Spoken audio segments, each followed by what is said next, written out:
Chers Français, l'heure est grave. Nous aurons bientôt une très grosse vague de migration venant de la Côte d'Ivoire parce que le président Emmanuel Macron ainsi que le président sortant de la Côte d'Ivoire, Alassane Dramane Ouattara, ont décidé de faire du mal aux Ivoiriens. Ils ont décidé de massacrer la population ivoirienne.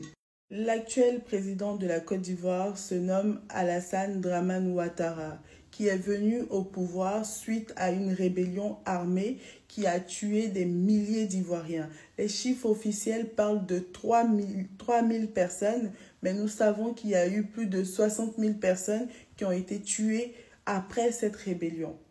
Ce type qui est venu par la rébellion armée a été adoubé par la France et a été adoubé par l'ONU. Et son concurrent, qui est le président Laurent Gbagbo, qui avait gagné les élections, qui était validé par le peuple, a été chassé, a été bombardé par la France et par l'ONU pour le faire partir car il ne répondait pas aux intérêts et aux exigences de la France. Je les ai vécus avec Nicolas Sarkozy. Et là, les choses se sont compliquées. Les élections sont là. Et Laurent avait gagné les élections. Nous savons qu'il les avait gagnées. Comme Jean Ping les avait gagnées en 2016 à Libreville. Là, Gbagbo avait gagné les élections. Pas Ouattara. Pas Ouattara. Le Conseil constitutionnel a dit que c'était Laurent le vainqueur. Vous connaissez la dispute, mais bon. Ok, passons.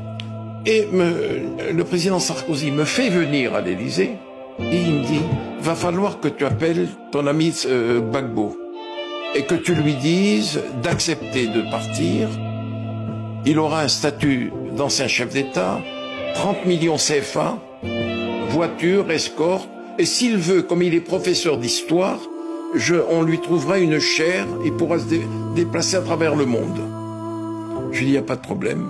Il me dit, va dans le bureau de Claude et tu appelles Gbagbo.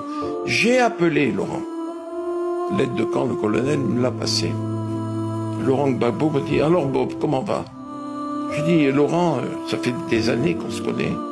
Je te passe un message du président Sarkozy. Je suis dans le bureau de Claude Guéant.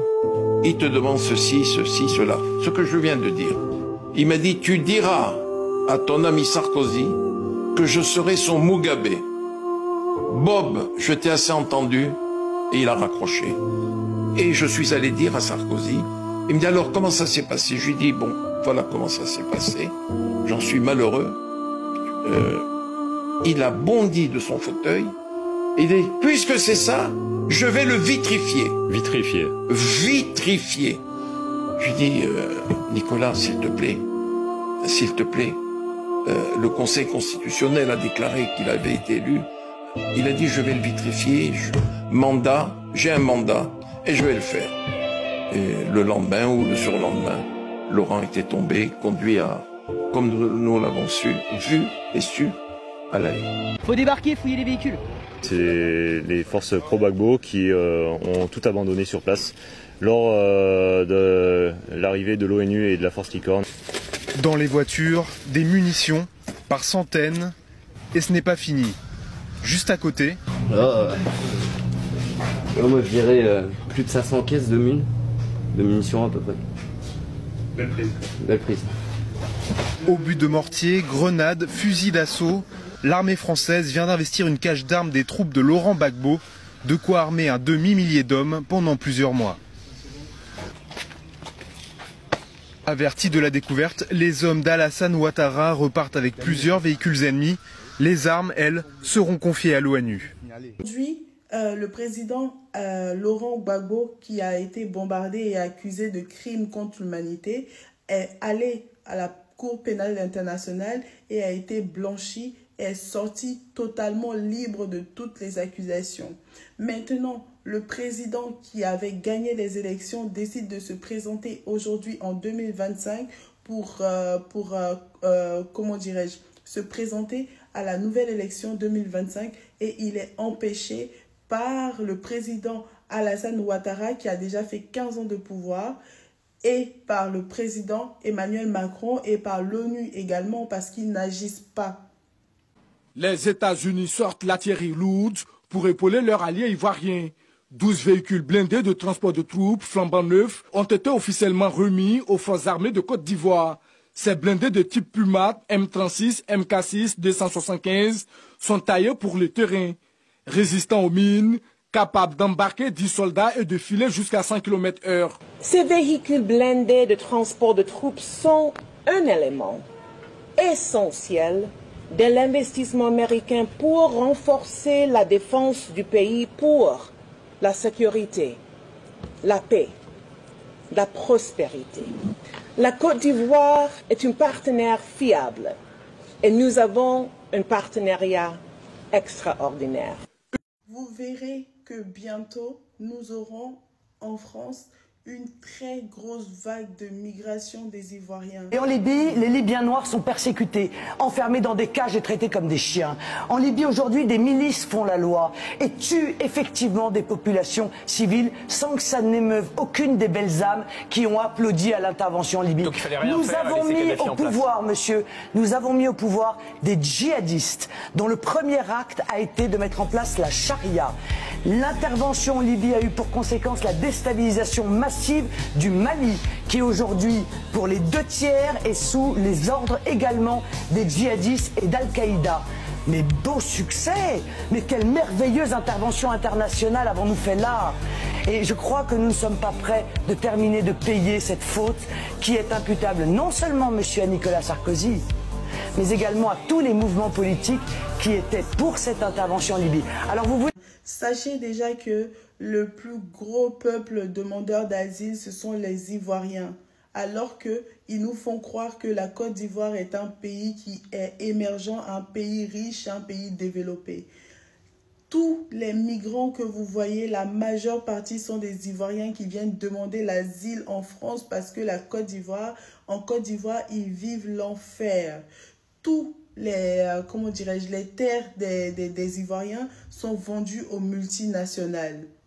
Les gens sont déguerpis, les magasins sont brûlés pour être vendus aux étrangers. Les Ivoiriens n'ont plus leur place en Côte d'Ivoire. Les Ivoiriens n'ont plus le droit de parler en Côte d'Ivoire. Maintenant, la nouvelle terre d'accueil des Ivoiriens, c'est le Burkina Faso, c'est l'AES. C'est là-bas qu'ils se sentent en paix, c'est là-bas qu'ils se sentent moins persécutés. Parce qu'en Côte d'Ivoire, c'est la France qui fait la loi, c'est le président Alassane Ouattara qui a été installé par la France de Nicolas Sarkozy, son ami, en Côte d'Ivoire au détriment du peuple. La France se prépare avec le président Alassane Ouattara, comme en 2010, à attaquer la Côte d'Ivoire, à bombarder la Côte d'Ivoire. Parce que nous voyons que des chars, des blindés français ont été reçus par le gouvernement ivoirien en cette période électorale. Il n'y a pas lieu de fournir des blindés car il n'y a pas de guerre à l'horizon en Côte d'Ivoire. Mais s'ils fournissent ce genre de matériel, c'est parce qu'ils veulent tenter un passage en force au détriment de la volonté de la population. La situation est déjà assez difficile ici en France. Les lois changent de manière permanente. Ils nous font comprendre que les caisses sont vides. Ils nous font comprendre que les Français doivent faire des efforts supplémentaires. Mais par contre, ils ont de l'argent pour fournir de l'armement. Ils ont de l'argent pour financer des guerres.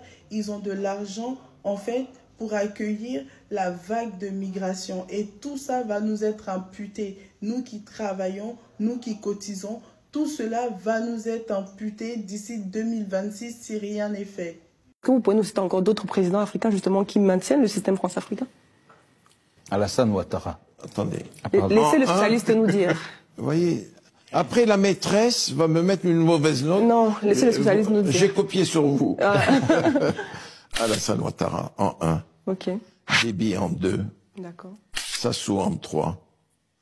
Et le top du top, c'est Alassane, nettement en tête.